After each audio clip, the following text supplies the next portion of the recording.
So, good morning, good evening. Welcome, everybody. Thank you for joining us again today on our day 5 of the Fanshawe Care series. Today, we are going to be hearing from our FOL team. So, they are going to walk us through how to use that platform and all the different ways that you, as a student, are going to be using it daily. So, I'm going to turn it over to Lucy and Greg, and I'll let them get started. Good morning, everyone. My name is Lucy. I'm from the Learning System Service Department, and I'm working with my coworker, Greg Tonomy, who is going to be delivering this presentation on how to use Fanshawe Online. With further ado, here is Greg. Thank you. So I'm just going to start sharing my screen here, and thanks again for having us. So I'll just share my screen. Can you see it, Lucy? Yes. Perfect. Okay. Because I know sometimes it doesn't show up for some reason. Okay. So, yeah, as mentioned, we're going to talk about Fanshawe Online today. We're going to talk about all the different elements that you need to know when you start here at Fanshawe. So the first piece that we're going to be talking about is how to access Fanshawe Online. So you can access Fanshawe Online by going to www.fanshaweonline.ca. And Lucy will put that in the chat so you have that address. And when you go to that website, you're going to be brought to our Fanshawe College login page. And so what your login, your first part that you're putting in here, the email, it's your Fanshawe College username at fanshaweonline.ca. So for today's example, I'm going to use my favorite Star Wars character, Darth Vader. So if Darth Vader's username was D_Vader, his Fanshawe Online email would be D_Vader at fanshaweonline.ca.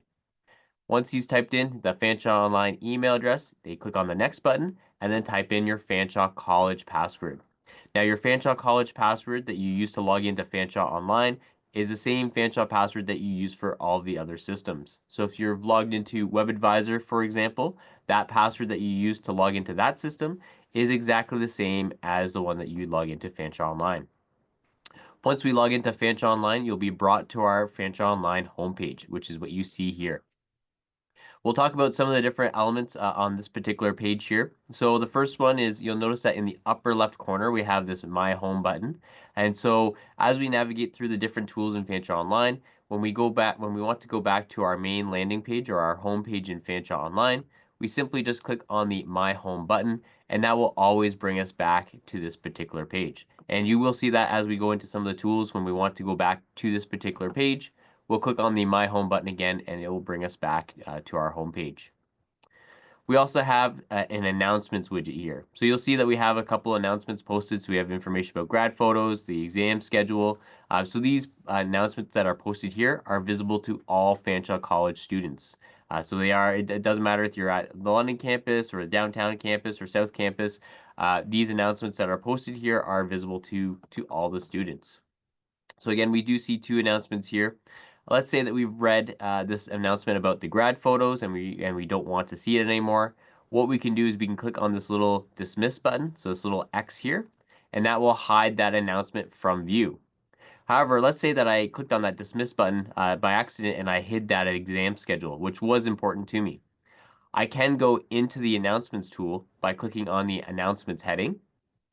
And this is where I can see those announcements. And you can see that since I clicked on the little X button, it says dismissed. So you can see I dismissed those 2 items. If I want to restore one of those messages or bring it back to my main view, I can just click on the drop down arrow and click on restore. And you can see that I've restored my message. So now if I go back to the My Home page by clicking on the My Home button like we've first talked about, you'll see we're brought back to the main Fanshawe Online page, and we've now restored that message back to the announcements tool. So that is our announcements tool on the main homepage here. The next tool that we're going to talk about is our Fanshawe Online email. So you'll notice here that in the upper right corner we have a little envelope icon, and when I click on that, it gives us the ability to access our email. So if I click on the envelope and click on email, this brings us inside of our email tool. Now we do have some messaging about our FWAL email changing, and I will touch on that a little bit later, but I do want to first address just how our Fanshawe Online email system currently works, because this will be what you see when you start school in January, but on May 1st we will be seeing a change to our email. So again, I will touch on that shortly, but I do want to show you all the features of our current email system. So you can see here that this is our inbox. So it is a fairly simple email system. So we do have our little messages displayed here below. If I click on the subject line for one of my messages, I can see who it's from, who it's to, the subject line, and then the message of that particular email. If I want to reply to that message, I can click on reply or forward. And I also have the ability to compose new emails by clicking on the compose button. You'll notice that we also have a series of folders on the left side, again, very standard to what you see in an email system. So we have our sent mail folder, our drafts, our trash. We have an address book as well. So it is, again, a pretty standard email system. Now, we do have some tips on how to improve your experience with the Fanshawe Online email. The first one is sometimes we find that students find it difficult to read their emails because they have to do the scrolling here to see the messages or the list of emails they have. And then once they click on the message, they have to also scroll to view that message down below. Now, there is a way to turn off this, what we call a message preview pane. And what we can do is if we go to the settings area in the upper right corner and click on settings, you'll notice that we have an option here that says show the message preview pane. So again, that's that window that appears at the bottom.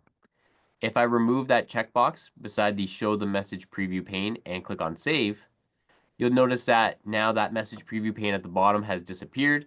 And now when I click on my email messages, they now pop up in a new window. So this just makes it a little bit easier to read your emails. Just a little tip there when you're using your email. And it's especially nice if you're using a smaller screen computer where it could be a little bit harder to see. Having those emails pop up in a new window does seem to help. One of the other features we also have in the settings area is we do have the ability to set up an email signature. So I usually find that I always sign off my emails the same way. So I say thanks, and then I said, Darth Vader, and then I, maybe say the program I'm in. So maybe I'll say graphic design. What I can do is I can customize this look. I can add color changes, fonts, fill in whatever I want. And now when I add that as my email signature, when I reply or compose new email messages, you're going to see that that automatically adds that information to the bottom of my message. So again, just a helpful tip there. If you find yourself frequently adding that, same signature all the time when you sign off your emails, you can add it to your email signature so it's just automatically there when you compose and reply emails. Now, the last tip that I have for you is folder management. So you do have the ability to also create different folders for the courses that you're taking. So you'll notice that I created a folder here for project management. I could create another one for graphic design if I was taking a graphic design course. And all I'd have to do is click on the folder management button here in the center, click on new folder, and then give it a name. So I just call it, graphic design. Once I did that, I'd have a new folder listed there. And then as I'm reading my email messages, I can decide, okay, where does this email need to go? This one's related to project management. I can click on the more actions drop down, click on move to, and then I can pick the folder that it's associated with. Once I do that, I can go into that folder on the left side here, and then I can see that message that I just moved. So just a nice way to help keep your email organized. Now, some questions that we commonly get asked about Fanshawe Online email is, can I access my Fanshawe Online email on my phone through the Outlook app, for example? Unfortunately, the answer is no. There isn't any way to access your email through an app on your phone. The only way right now would be to access it by going to the Fanshawe Online website, like we're doing here today on your phone, and then accessing the email through the website. We do also sometimes get asked, can I automatically forward my emails to another email address like a Gmail? Again, unfortunately, that isn't currently possible. Now, at this point, I will address the new changes that are coming May 1st, 2025. So we are looking to change our Fanshawe Online email system. So what you see here right now, we are changing that on May 1st, 2025. And what that means is that we will be changing it to an Outlook 365 email system, and that provides you with the ability to access your email through the Outlook app. And it also provides you with a whole bunch of new features that currently are not available in the Fanshawe Online email. So it's a better user interface. It allows you to have more usability with the different rules and conditions you can set up. You can create different folders. So there's a lot of good pieces about the new Outlook system, and that's why we're deciding to move to that on May 1st. Now, if we go back to the My homepage on Fanshawe Online, you're going to notice that we have a widget here where it has important changes affecting you. This is just related to how to move your current emails, or to archive your current emails. So as you go to school or come to Fanshawe in January, you will be receiving emails through your current Fanshawe Online email tool. However, when we move over to Outlook 365, we aren't able to move those emails over. So because of this, you do need to archive those emails by either forwarding them to another email address or saving them to your computer.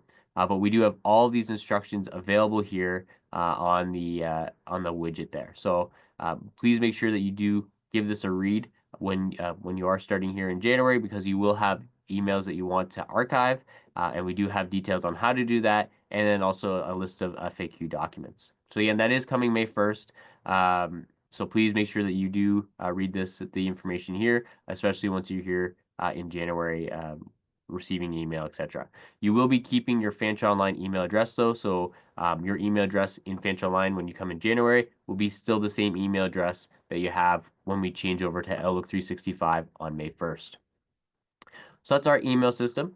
The next piece we'll talk about is some of our different navigation tools.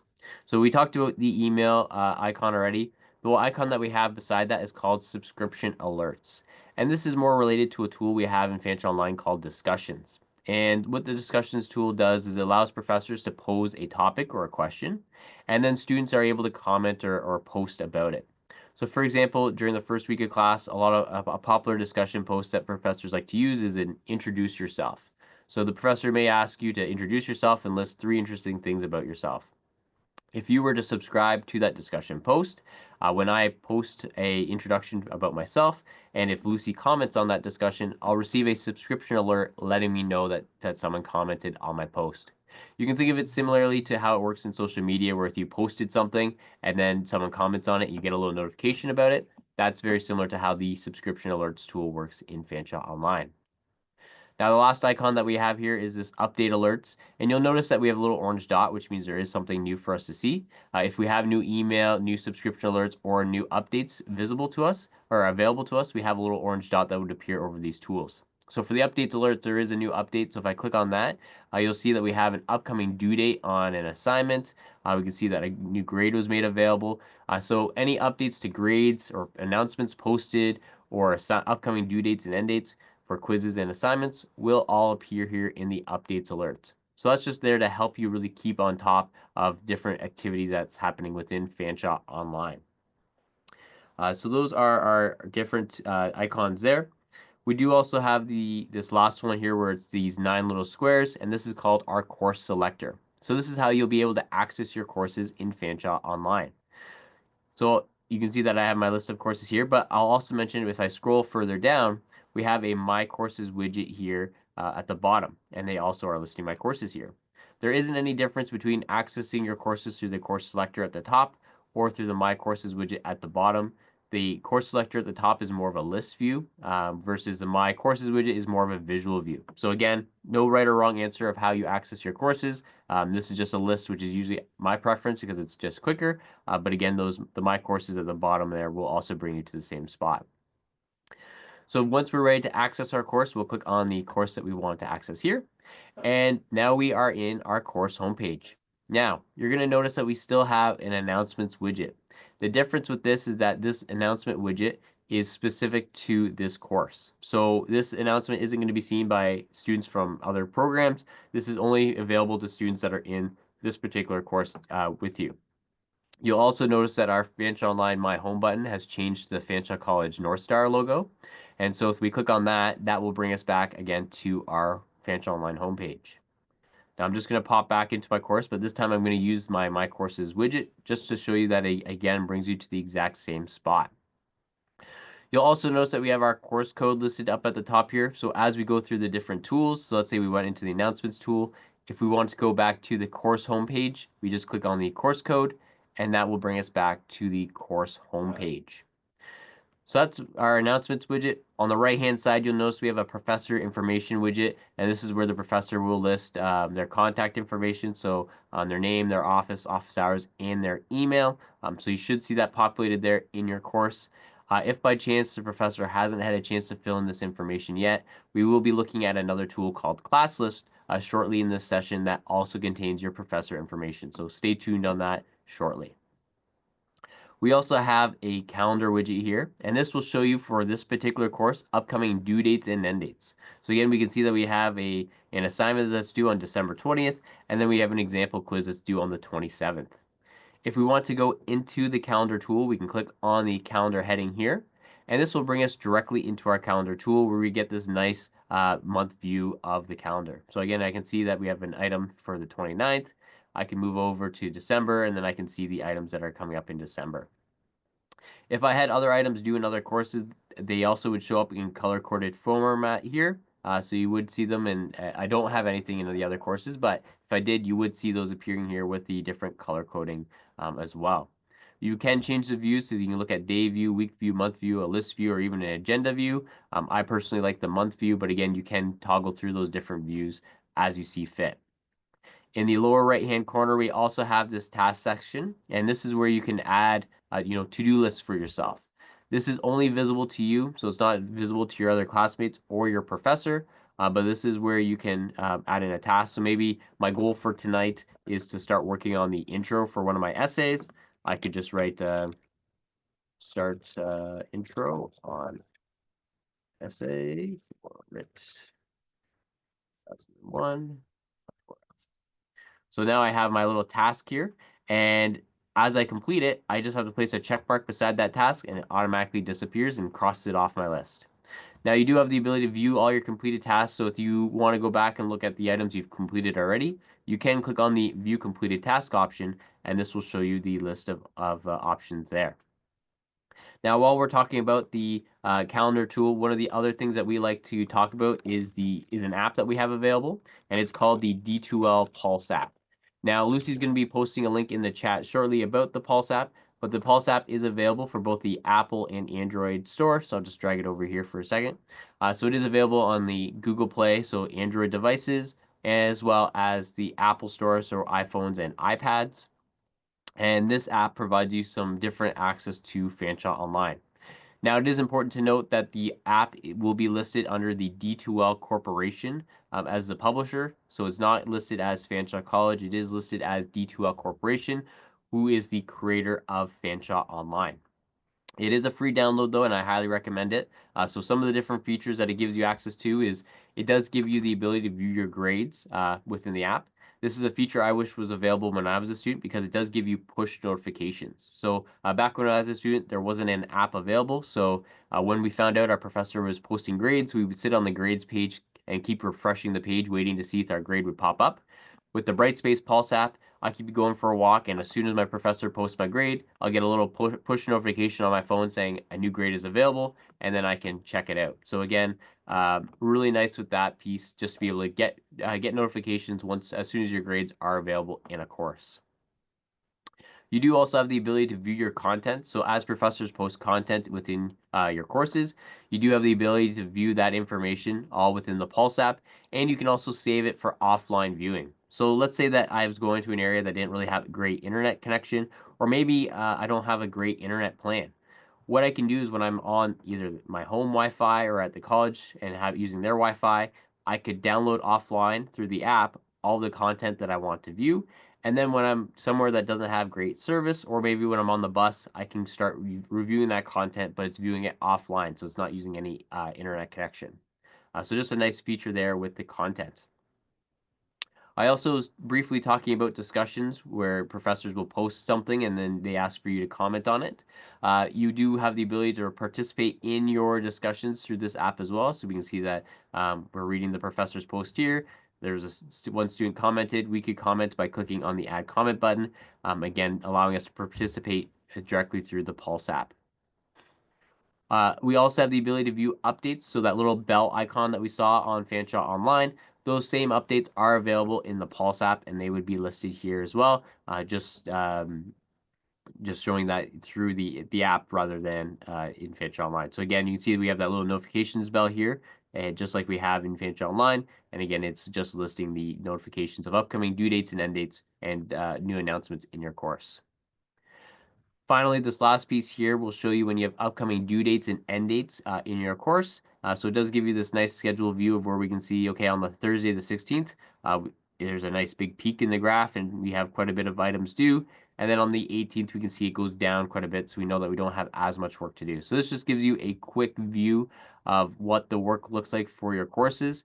Something to note is that it does not pull in your class times, so it doesn't tell you when you have class, it doesn't show you locations. This will only pull information that's added into Fanshawe Online. So if your professor adds an assignment in Fanshawe Online and says it's due on December 16th, then that will pull into the app. But again, if you have class on, Thursday, December 17th, that's not going to show up in the app. It only pulls information from Fanshawe Online. So that is our Brightspace Pulse app. It's available on the Apple and Android store. It does not have the ability for you to view email with our Fanshawe Online email system. So that is, again, not available through this app, but it does give you lots of other features. So highly recommend, again, Android store or Google Play Store, Brightspace Pulse, and as well as the Apple Store for iPhones and iPads.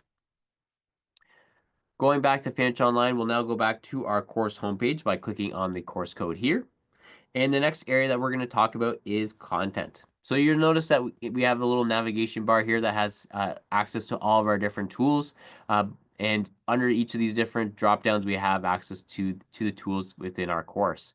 But you'll notice that we didn't put content within one of these drop downs.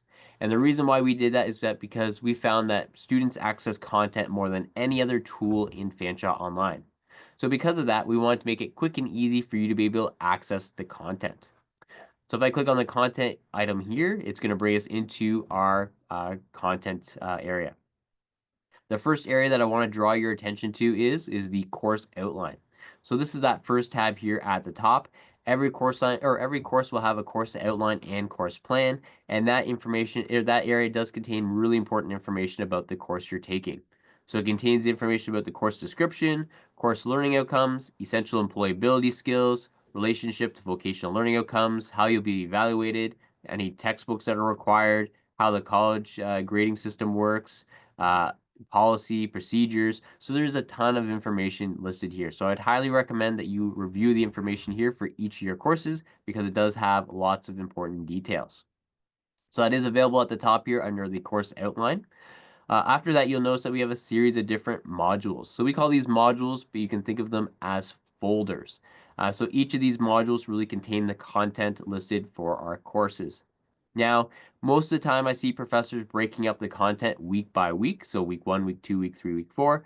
But professors may break it up in any way that they see fit. So they might break it up by unit. So if we were learning about Microsoft Office, they might have one called Microsoft Word, Microsoft PowerPoint, Microsoft Excel, or it could be changed by week or unit, unit 1, unit 2, unit 3. It is up to the professor on how this content is laid out. Now, most of the time, I do see it broken down by week. So if I had to guess, this is most likely, I think, what you'll see with your courses. But again, it could change depending on your professor. So let's say that we want to view the content for week 1. We'll click on the week 1 module, or again, you can think of it as a folder. And within it, we have a series of items for us to view. Now you'll notice that on the right-hand side, we have a series of check marks and dots. So the check marks are just showing me that I've viewed these items already, but I haven't viewed the survey and the conclusion yet. So that's just indicated here by the dot. We also have this nice bar graph here as well, just to show us where we are. So we can see, again, we have viewed 4 of the 6 items, so about 66%, but we still have 2 more items to view. So that's just really to help make sure that we don't accidentally miss any content in the course. When we're ready to view some of the content, what we'll do is we'll click on the lesson introduction one, so the first one here. And what we do is we just go through and read the information that the professor posted. Now, one of the neat things that we have in Fanshawe Online is we have this tool that says listen.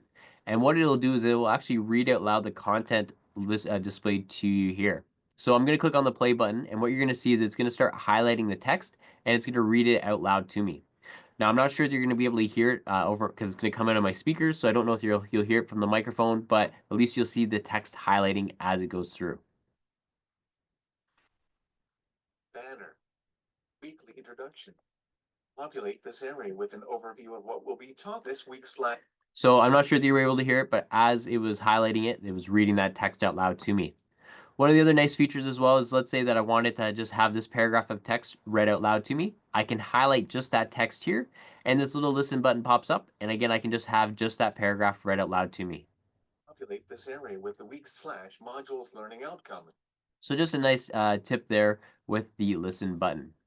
Now, once we've finished reading the week 1 lesson introduction, we can either go back to week 1 by clicking on the week 1 button, or we can click on the next arrow and that would move us on to the next item in that module. So I'm just going to click on the next button, and again, we'll have more content for us to view. So we'll again read this information here. And then once we finish reading this information, we can move on to the next content item. Now, professors do have the ability to upload documents such as PowerPoints and Word docs. And so let's say that a professor, they had a lecture, they went through a presentation, and then they uploaded it to Fanshawe Online. The nice thing with Fanshawe Online is that it will render these documents all within Fanshawe Online for us. So instead of me having to download this PowerPoint presentation to view it, I can view it completely within Fanshawe Online. So just a really nice piece there. However, if we did want to save it to our computer, we could click on the download button, and that would save a copy on our computer. Now, one thing that I do find sometimes students do is sometimes they click on this view as text button, and I'm going to click it here so you see what happens. What it does is it removes a lot of the formatting and the backgrounds of the PowerPoint, but also it does cause it to be really hard to read. So you're going to start seeing that our pictures are duplicating, text is appearing on top of each other. So if that does happen, you can fix it fairly easily by just scrolling down to the bottom of your page and click on the view as page button in the lower left-hand corner. So again, that restores the look of our presentation. So again, just if I click on view as text by mistake, I can always restore it by clicking on the view as page button in the lower left-hand corner, and that will restore the look of it. Now, we do also have the ability to have our documents read out loud to us as well. So if we wanted to have that read out loud, we can click on the open with doc reader, and that will take our PowerPoint and read it out loud for us. Now, while we're talking about Microsoft PowerPoint and Microsoft Office, we do want to highlight that you have the ability to access Fanshawe College software at Fanshawe College for free. And Lucy will be putting a link to this page in the chat shortly. Essentially, as Fanshawe College students, you do have access to Microsoft Office 365, which is really Microsoft Word, PowerPoint, and Excel. I'd highly recommend that you look at downloading the software because if you were to purchase it, it would be fairly expensive. And there's also a really good chance that you're going to be using one of these products at your time during your time here at Fanshawe College.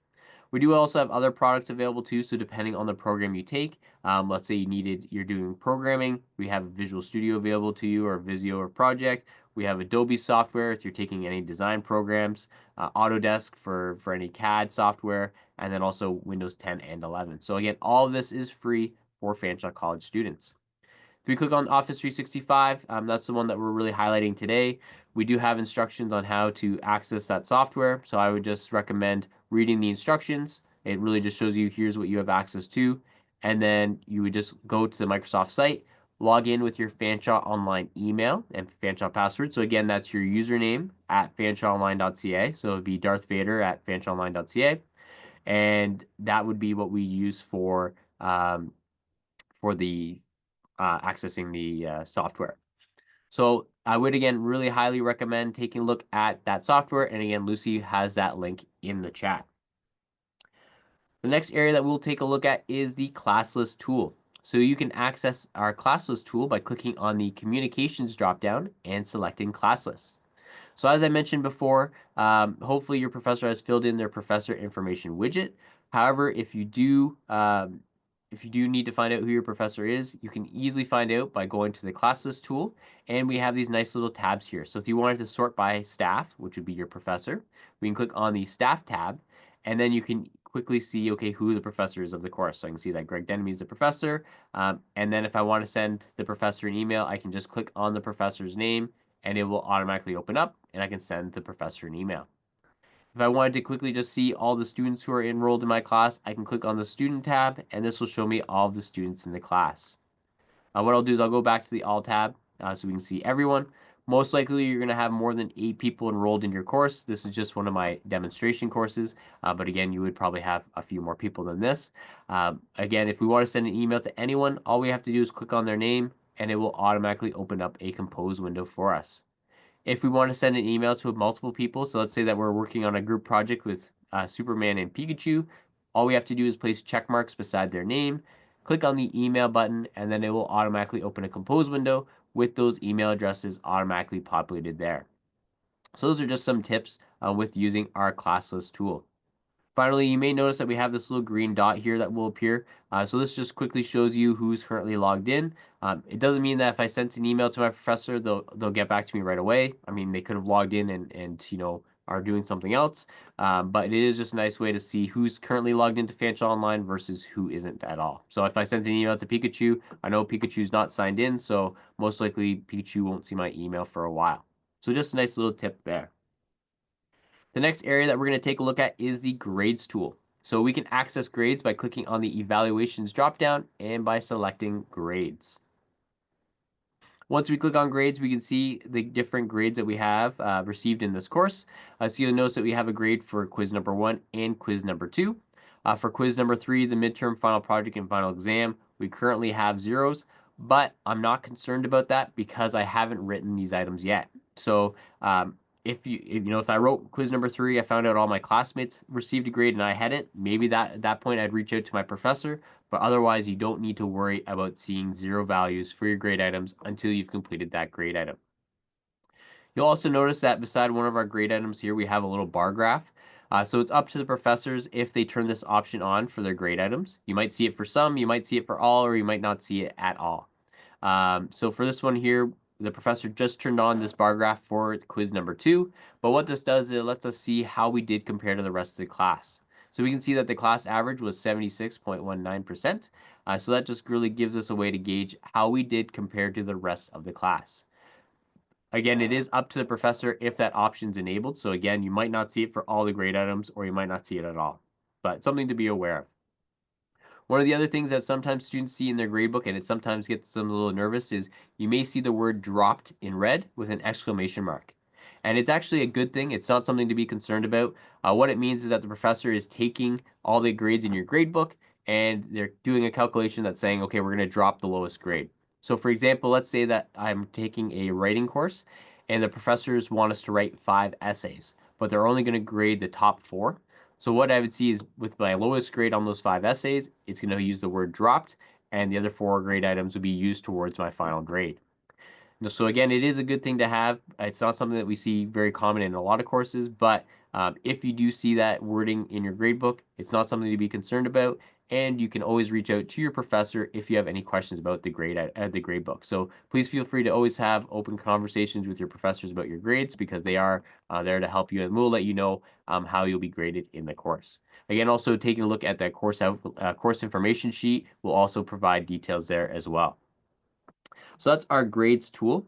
The next area that we'll take a look at is our quizzing tool. So to access quizzes, we'll click on the evaluations dropdown and we'll select quizzes.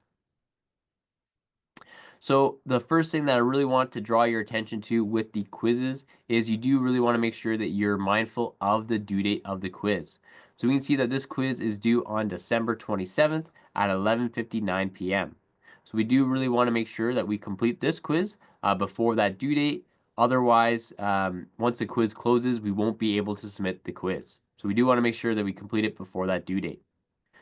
For this particular quiz, this is one of my demonstration courses, so that's why I have it set to unlimited. Usually you're only allowed to complete a quiz once because usually you write a quiz and then you get the grade. But because this is the quiz that I use for multiple demonstrations, I have it set to unlimited.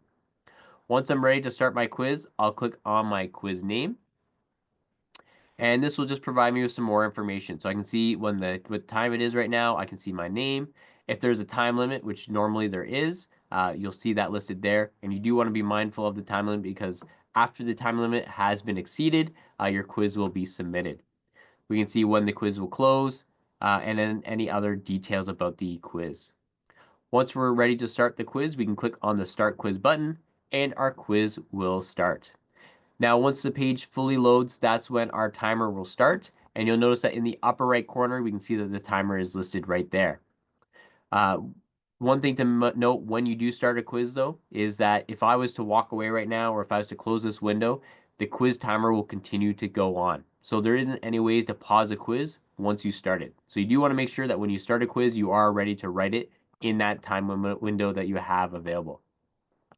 If you want to hide that timer in the upper right corner, we can click on the little X icon and it will, oh, sorry, that's the exit. Sorry. If I click on the hide timer button, that will hide the timer. And if again, I can click the show timer and it will display the timer again.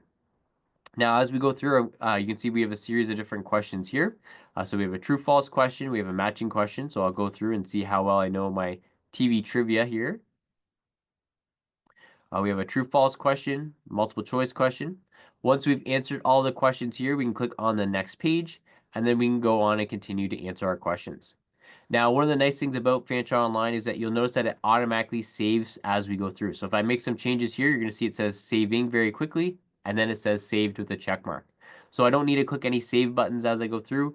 The quiz does automatically save all the responses as I'm going through. Now, once I've finished answering all my questions and I'm happy with my quiz, I can click on the Submit Quiz button. Now, you're going to notice that in red, we have it says we have one unanswered question. So because I want to make sure that I answer this quiz the best of my ability, I want to make sure that I answer all of the possible questions. So I can go back, I'll click on the question number 1 here, and I'll go back and I missed question 1 by mistake. So I'll click on the answer here, and then I'll click on the Submit Quiz button again. Now you're going to notice that there is no more warnings, so I know I've answered all of my questions. Again, this is really my last chance to go back and make any changes, because once I click on that Submit Quiz button, my quiz will be submitted and I won't be able to make any further changes. Now I'm pretty happy with how we answered this particular quiz, so I'll click on the Submit Quiz button and submit our quiz. Now, most of the time when you submit a quiz, the only thing that you'll see is this message here where it says your work has been saved and submitted, and it'll show you the date. Now, usually professors will wait until everyone has written the quiz before they start sharing the answers with you, because they don't want you to finish the quiz early, and then let's say they have someone writing the quiz tomorrow, they don't want you to share all the correct answers with them. However, we did want to show you what it looks like once a professor does release the correct answers. We have it displaying immediately here, but again, usually it's released a couple days after everyone's completed the quiz. So we can see quiz number 1 or question number 1, we got the answer correct. Here's some feedback on it. We got our matching questions right.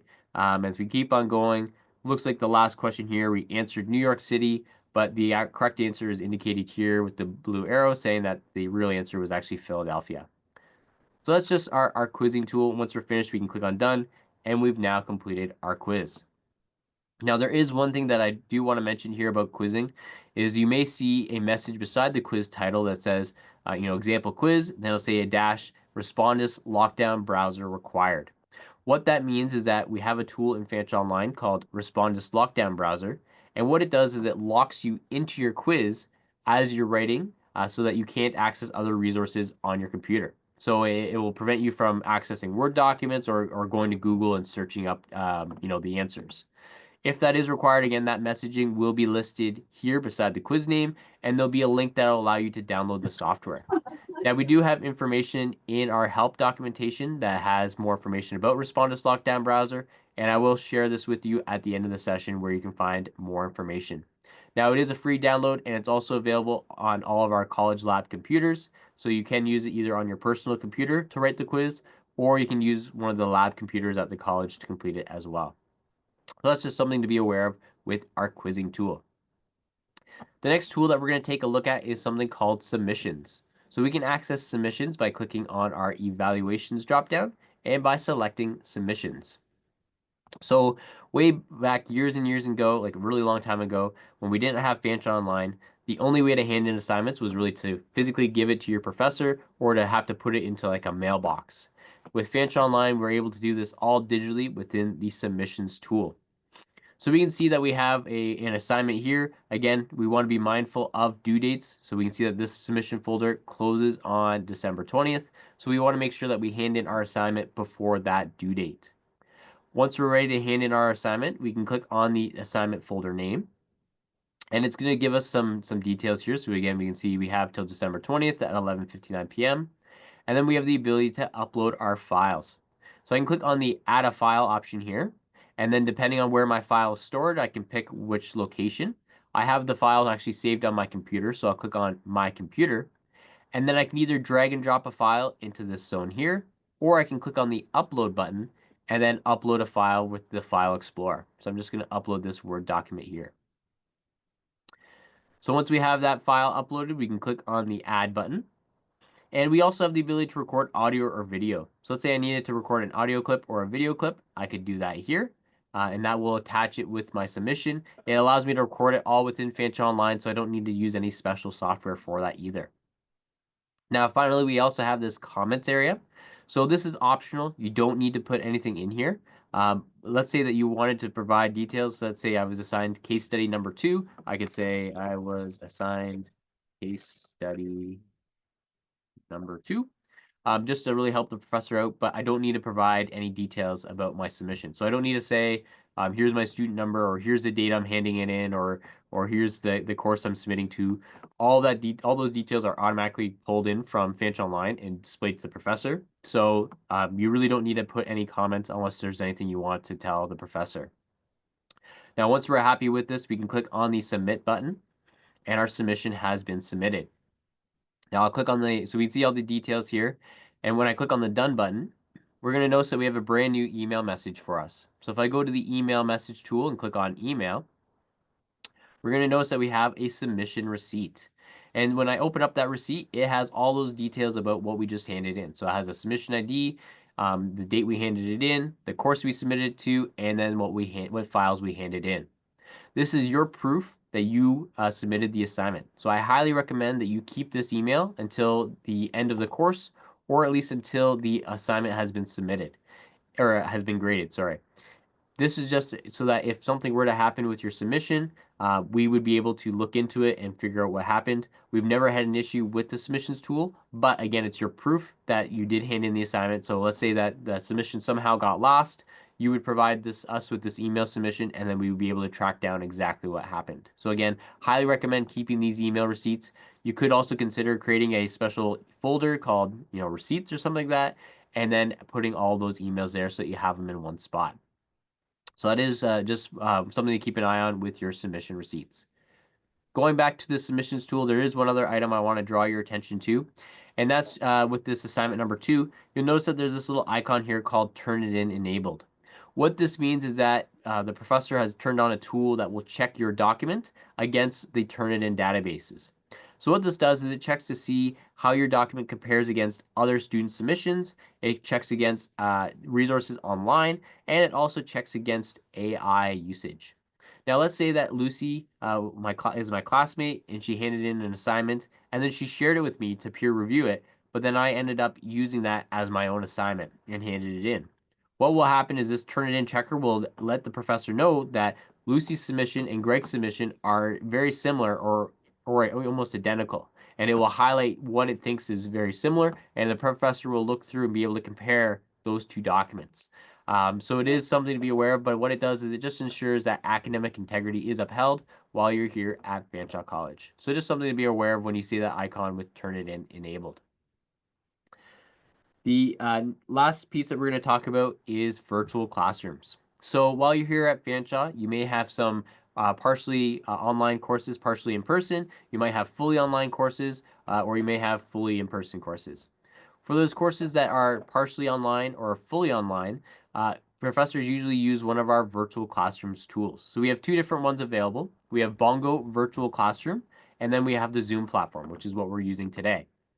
The professor will pick one of these tools. They don't flip and flop. They just pick one tool, and they will let you know which tool they're using for that course if there are any online classes.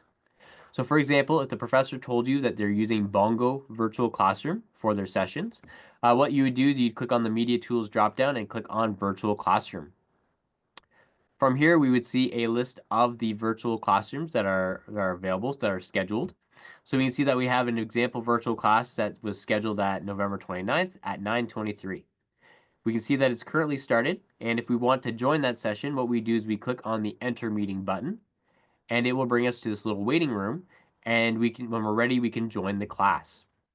Now, the nice thing about Bongo Virtual Classroom is it doesn't require you to download any special software, but it acts very similar to Zoom. So the first thing it's going to ask us is how do we want to join the audio? So how are we going to listen in, or do we also want to be able to contribute? So most of the time you want to select microphone so that if the professor asks a question and you want to answer it, or if you want to ask a question, you want to be able to use your microphone. So we'll click on microphone, And you're going to see it just asks us to confirm that we're going to use the microphone for this tool. So we'll say allow. And now once it connects, you'll see at the bottom, we have the ability to mute and unmute ourselves. We can share our webcam. And then in the center of the screen here is where the professor will be sharing their computer screen. So the professor might be writing on the whiteboard. They might share their computer screen like I'm doing here today, or they could even be sharing a PowerPoint presentation. In the upper left-hand corner, we can see the participants. So just like how we can see the participants in today's Zoom session, I can see who the participants are in our Bongo virtual classroom here. And then if I want to send a message directly to the professor, which is the presenter, I can click on the professor's name and click on Start a Private Chat. So any messages that I send here will be directly sent to the professor, and then no one else would be able to see it. I'll just close these two windows here. We also have underneath that something called public chat, and this is where we're able to see any messages that are sent to everyone. So just like how we're using the public chat today in Zoom, how everyone's able to see those messages, same type of functionality within the Bongo virtual classroom. On the right-hand side, we also have this nice connection status here, so it just shows us how good our internet connection is.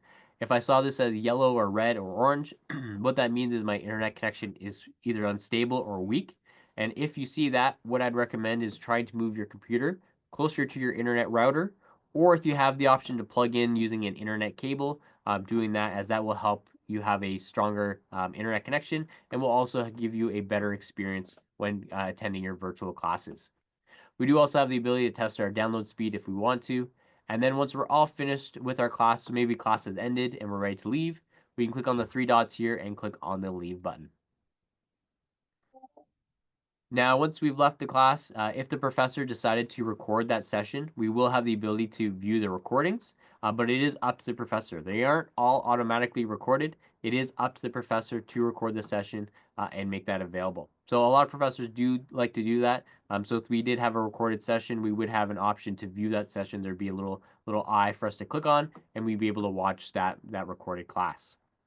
Now, if the professor mentions that they're using the Zoom platform for their virtual classes, we would be able to access that by clicking on Media Tools and selecting Zoom. Now, unfortunately, I'm not able to launch a Zoom because we already are using Zoom right now, but if we did have a class coming up in this course, it would be listed in the upcoming meetings. I'd be able to click on it and launch my Zoom session exactly like we're seeing here today. If we wanted to see any previous set meetings, we could see those listed here. And again, if the professor recorded the Zoom session, the recording would be listed here. Again, it is up to the professor if they decide to record the Zoom session, but if they did record it, it would be listed here. So again, those are our virtual classroom tools, either Bongo Virtual Classroom or Zoom. You don't need to guess which one. The professors will let you know which one they're using if they're using it. And if you have any questions at all, please feel free to reach out to your professors. Now, the last tool that I want to leave you with is our help. So on every page in Fanshawe Online, you always have access to our help dropdown, and we have right here listed Fanshawe Online Help. And when I click on that, you're going to see that we have all of our tools listed here. So you can do a search, or if you want to look at any of the other tools that we have available in Fanshawe Online, you can click on Fanshawe Online, and we have a list of all of our different help topics here. So let's say that you want to learn more about the content tool, you can click on content, and we have lots of information available to you on how to use that tool. Now, I also mentioned about that Respondus lockdown browser tool, which is that can be required for completing quizzes. So if you are looking for more information about that, you can click on the Respondus lockdown browser tab, and we can view all the information we have listed here. So again, we have information on how to prepare for it, and then we also have a link to download the software in advance. So if you know that you're going to have to use that for your quizzes, you can download it here in advance so that when you're ready to write the quiz, you already have it installed and you just have to launch it. So that's our Fanshawe Online orientation. The very last thing that I'll mention is once you finish with Fanshawe Online, please make sure that you log out, especially if you're using a public computer or a library computer or a lab computer. You do want to log out just to keep your personal information safe, just like how you'd log out of your email or out of social media when you're using a public computer. Make sure you log out of your Fanshawe Online as well. So with that, I don't know if there were any outstanding questions, but if there are, I can definitely answer them now. No, we didn't have we're going to leave it with the tools, also with our FOL ambassador emails, because as you guys probably going to start in January, we're going to have more of these sessions too for the students. So please don't feel overwhelmed. So we have more sessions on January. 6th, January 6th? Yes. No, January 7th. And then we also have live chat for you. If you have any further questions, please don't hesitate to contact us and we will be more happy to help them. Perfect. And we also have our email, so you can always email us at folambassador@fanshawseed.ca. I'm sure Lucy will put that in the chat as well. And definitely feel free to reach out to us anytime, and we'll be happy to help. And we also have our live in-person FOL Ambassador program running, which Lucy's also listed there in the help. And I do see we do have a raised hand, so I believe they do have a current question if you would like to. Sure. Jermaine, if you'd like to unmute and ask your question. Hello. I have a doubt because for what would be the course requirements depending on the program. They say that having Windows 11 may deliver some issues when using softwares, apps, and others. But my trouble with this is that I bought this laptop. It's new. The Windows 11 came up with it. So I have been having bad experience with reinstalling previous OS, and the BIOS gets in trouble, something like that happens, and I was wondering um how is it strictly needed for me as a student to have the Windows 10 for this upcoming 2025, because that was like from that was like an old statement, I think, but I'm not sure, so I just So wanted to clarify that. yeah, so most likely you'll probably be fine with Windows 11. It really depends on your program. So if you're using a program that uses really specialized software, some specialized software doesn't work as well with Windows 11, but there's only a few programs that are like that. So unless you're taking like a really specific program that says you Doing network and system architecture. Okay. well. Yeah, so I don't know I since I don't know all of the programs, Okay, okay. I wouldn't be able to tell you. Cool. Most likely I'd say most likely you're probably okay, but if you're concerned, I would reach out to your program coordinator and they might be able to provide you with more details. But there's very few courses that have like software that doesn't work with Windows 11. So and it's more of a warning that if that software isn't working correctly, it might be because you're using Windows 11. But Okay. if you're concerned, again, reach out to the program coordinator, find out if it's going to be an issue with the software that's in the course. But yeah, my guess would you'd be okay. But again, I don't know because it's different for every program. Yeah, you're totally right. Also, German, I just put a link about to some programs that we have at the Fanshawe website. It's a laptop requirements, so probably you can take a look at it. Yeah, I did. I make sure that my laptop was keeping up with the requirements that it said for the program. So yeah, thank you, Greg. Thank you, Lucilla. No problem. Hello, Okay. hello, good day. You too. All right. So I see there's another question by MASH Academy. Hello, good morning to everyone. I hope I'm audible to everyone right now. Yeah, we can hear you. Yeah, okay. So my question is that I'm a student of social service worker, and I have already logged into Fanshawe online. And when you just clicked on the categories, like my course section, I could only see 25 T RIT assessment, nothing else. That's And- because yeah, so Yeah. you won't have access to those courses until your courses start. So you won't see any of your courses until likely January. When's the first day of classes? January 6th. So January 6th, you will see those courses. The RIT assessment you have access to early. That's just so that you can take it. You have the option to write an assessment to see if you opt in or out of the RIT program. Okay, so is it necessary to actually attend the optional RIT exam? Like, what are the benefits if one does attend it, like the assessment? So if you complete the RIT assessment and you place out, then you don't have to take if you complete it and pass and they decide you don't need to take the RIT course, it's just one less course that you have to take. there's no, I don't think there's not a negative side. Like you do have to take the course. I mean, it's included no matter what. So if you want to take it, you can take it. If you don't, you'll just have to take the RIT course. That's all that means. And can we apply for FAN card through Fanshawe online? Is there any way to do it?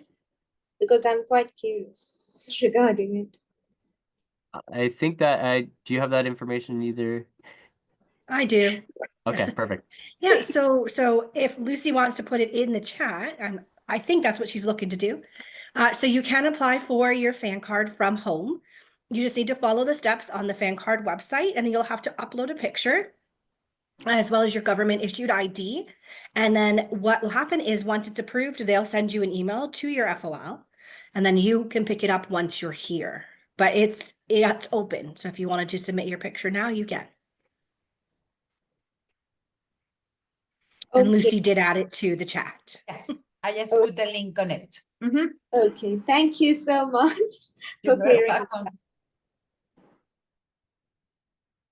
No problem. Okay. It looks like we have another question from Sab. Yeah, hi, morning. Morning.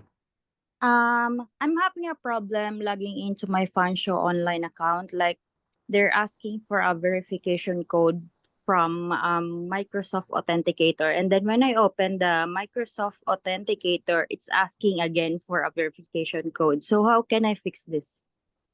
Unfortunately, like that's not something that we're able to fix. I would recommend reaching out to the IT service desk, and they'll be able to set up your authenticator or help you reset it.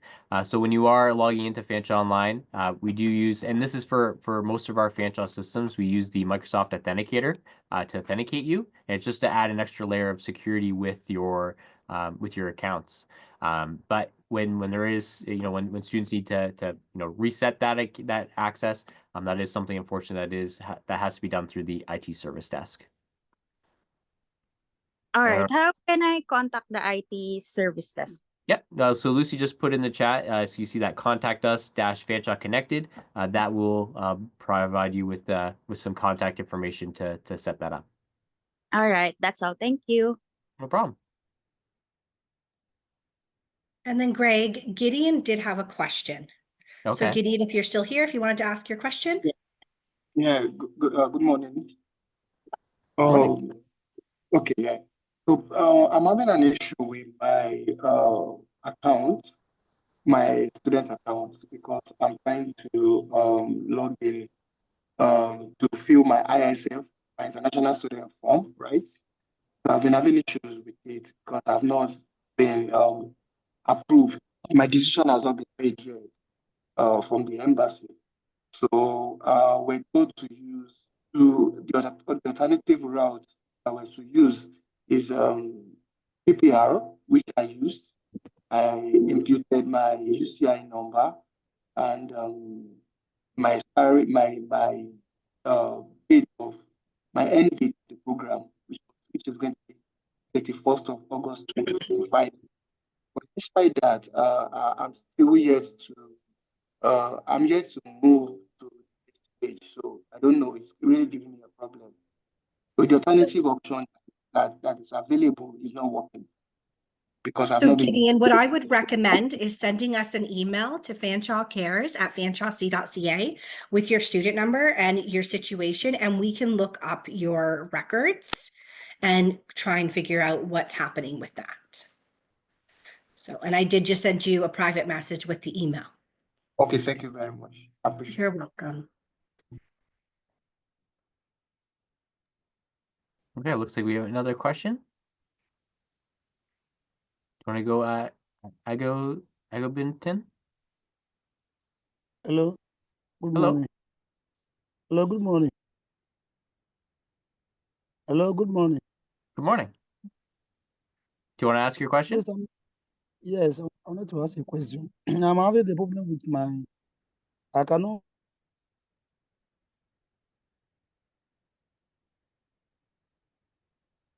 Sorry, can you we're having repeat trouble that? hearing you. Yeah.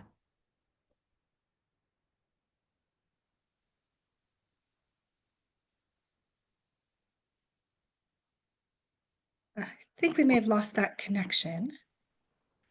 Yeah, if your audio isn't working, you can send it to us in the chat, and hopefully we can see it. I guess Simran, do you want to go next? Hi, good morning to all. Good morning. So, as you've mentioned about the app which a student can use, the Brightspace Plus, Mm-hmm. being an international student myself, and still our classes have not started yet. So, can we log into the app from our home country, or we can only start using app while we reach there? So you can download the app, but you probably won't see, you won't be able to see anything if you don't have any courses. Like you'll be able to log in, but that will be about it. You should I think unless the country you're in for some reason blocks either the Google or Apple store, it should be available to you. But if not, you'll be able to definitely download it once you're in Canada. Certainly. And I'm so sorry, I have two questions. For sure. And the one is that the college provided me the user ID, which it helps me to see what the update has been given to me. But if I will use it on the other website, like if I'm opening my student login ID in the Google profile, then I'm unable to log in it. I can only log in through the link which they have sent me on the email. Do you know which, are you using, though, when you're typing in your username, are you typing in at fanshawonline.ca at the end of it? Yes, I am. Okay. And so you're getting an error when you log into Fanshawe Online in particular? Yes, yes. Okay, and what does the error message say? It's saying that the student ID is not found. But on the same time, if I'm logging it in the link which I had sent, in that I am able to log in it. Okay. But is that a different system you're logging into, though? No. No, they're both so they're both bringing you to Fanshawe Online? Yes. Oh, okay. Yeah, I guess if you want to send an email to our FO ambassador, Lucy, if you don't mind putting that email back in the into the chat, send us an email just with and maybe provide us with a screenshot so we can see, and just provide us with the link you're using, and we can take a look and see if we can go from there. Certainly, because I do have the screenshot saved with me. Perfect. And I can share it with Lucy. Okay, perfect. Yeah, so yeah, send it to our FO ambassador chat. Lucy and I will take a look, and we'll definitely get back to you. Thank you so much. Have a good day. You too. Okay, Jermaine, you have another question? Yeah. Maybe it's more for Crystal. It's regarding the general electives that one can apply to after the 2nd of December. Oh, you mean you have to register for a general elective? No, I was wondering, I was looking for if my program was eligible for any. It doesn't show up like any course whatsoever. So does that mean is there not a recommended course, or is it just that I don't have like credits to even apply or register for an additional elective course? Yeah, so it just means that likely that your program doesn't have a general elective in the first semester, which a lot of programs don't. So you just probably don't have that requirement this term, but you may have it in a different semester. All right. Thank you. You're welcome. And our last question from Psalm. Yes. Hi, good morning. Hey, I want to ask about the read assignment. And yeah, I did the assignment and received an email said that I'm not required to take the read course. And I want to ask about what I am supposed to do after that. So it means that I will not take the course, right? Yes, so some programs do not have a requirement. A lot of the grad certs don't. So if your program has said to you, you don't need to take the RIT assessment and don't need to take a RIT course, it's just because it's not a requirement of your program. So that's not something that you should be concerned about. And if you did have a RIT, then they would just place that on your timetable. Yes, and because I'm going to learn ECE 1 and it requires me to learn elective course, and I see that the email also said that if I have placed out the RIT course, I would have to take the elective course starting with ENGL. Okay, so what I would probably recommend, because that sounds very, very specific, is to follow up with your program coordinator to find out exactly what's required of you. And it could just be that if you placed out of the RIT course, then you may need to take a gen ed in lieu of that at this point, but follow up with them because we really are not sure what that would mean. Yes. Okay. Yes, thank you. Okay, perfect. Well, thank you everybody for sticking around and joining us for the final day of the Fanshawe Care series. The whole series has been great. You've been wonderful at asking questions and being engaged. And thank you, Greg and Lucy, for all of your support today. Thank you for having us. Perfect. So we will see you all here in just a few weeks. Take Yes. care, everybody. Okay, thank you again. Thank you, Lucy. Bye. Bye.